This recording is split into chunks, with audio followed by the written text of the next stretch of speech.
Let's talk with Andrew Love.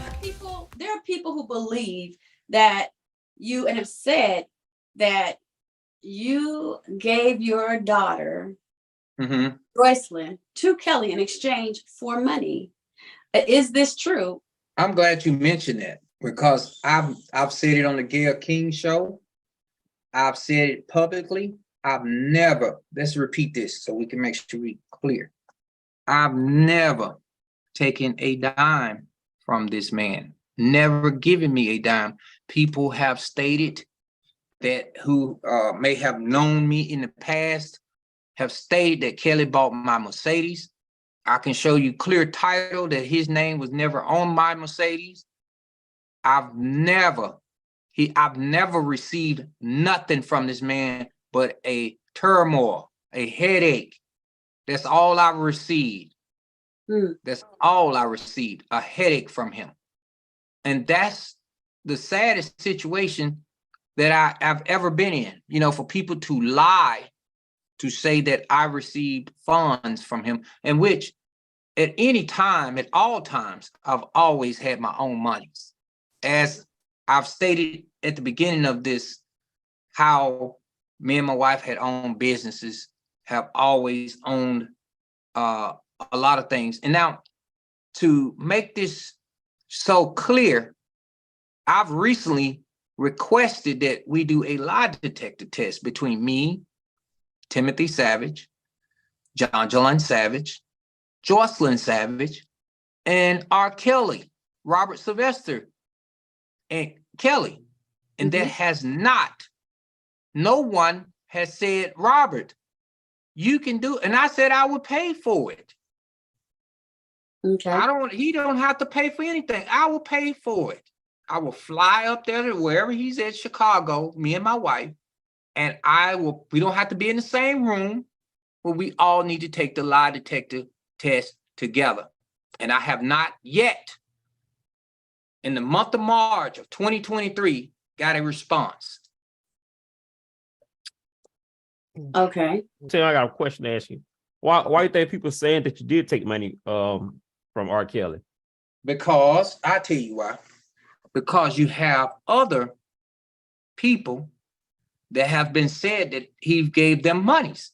Other parents, other parents that was in Chicago, he said that he gave them monies. So I guess to say this is that every parent or everybody who has came in contact with Robert has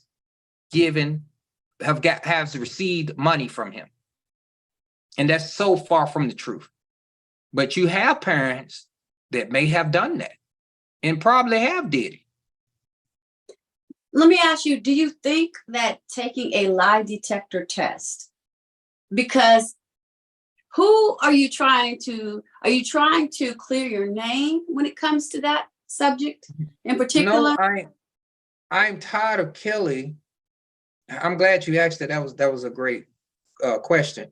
I am tired of Kelly abusing these victims. You know, in this situation, and I can't talk too much about the victims, but I'm a stand-up person for women who has been traumatized. And I can't say all of them are victims. I cannot say that. I cannot bag for all of them, but I can assure you this. Majority of them are, and majority of them are going through hell. And, you know, for him to try to just keep opening up that wound or keep opening up something that where a woman's been victimized by a predator that has been treated like a no less than an ant. I can't even say a dog, an ant, where you would stomp on the ground and kill an ant and he'd be heartless. That's how heartless this gentleman is. And he's not a gentleman. But I try to be respectful about the situation.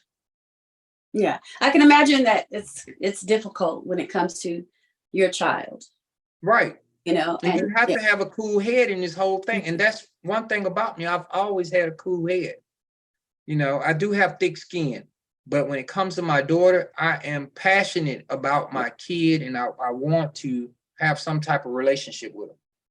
Yes. And in fact, you know, I just want people to understand that they can't sit here and keep accusing folks and allowing this man to be Osama bin Laden. I've said it over and over. He come out and do his thing and go on YouTube, and then he'll go hide back in the mountains.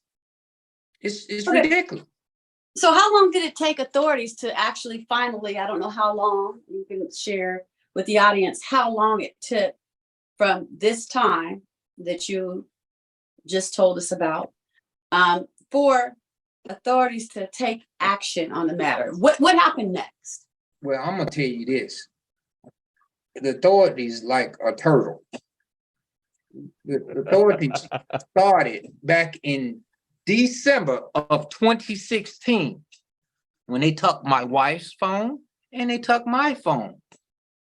And we had to sign off on this, the FBI.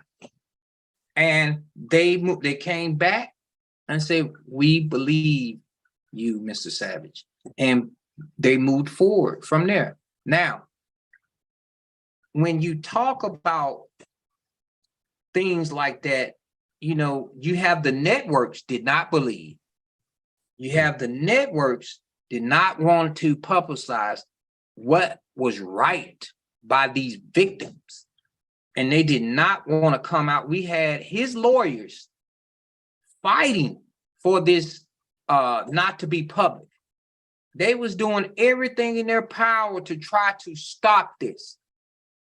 And they couldn't stop it. They shut down a lot of people before it went to BuzzFeed in July the 17th of 2019, I think, right? Yeah. 2017, I'm sorry, 2017. Okay. And that's when we stood in front of this man's house. We are the only family that stood in front of this man's house, because he had multiple houses in Georgia. Not only did he have multiple houses, it was multiple victims here in Georgia. Multiple. And I'm not talking about 10. I'm not talking about 20. Multiple parents that did not come forth, that should have came forth. And multiple parents that need to be prosecuted for this. All right. So when R. Kelly was arrested, was there any sense of relief when he was finally arrested to you and the family? No. Why? Because my daughter was not home with me, and it was still other victims out there that need the relief. See, people just don't get it. It's kids that was out here that was victimized by this man, and the parents didn't do nothing.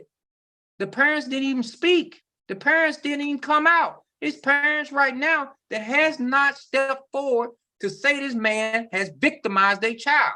Do you think it's why? I mean, I know you can't necessarily speak for them, but why? Shame, money, all that.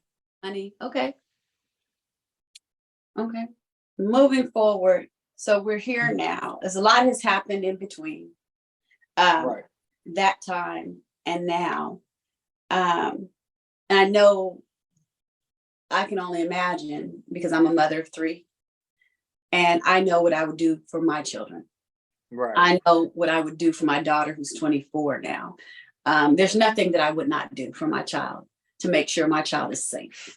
Absolutely. I will give my life, okay, Absolutely. for my children. Right. Even as adults. Right. So and I agree with that. Yes. So I understand what it is to be a passionate father, a passionate parent about your child. Right. So I can only imagine, as a passionate, loving parent that's concerned about your child, what you must have been going through. Can you tell the audience from your deep down in your heart how this has affected your home life, your family, your close friends? Around this time that this was happening, and he was arrested, you said you didn't feel a sense of relief from it because your daughter was not home.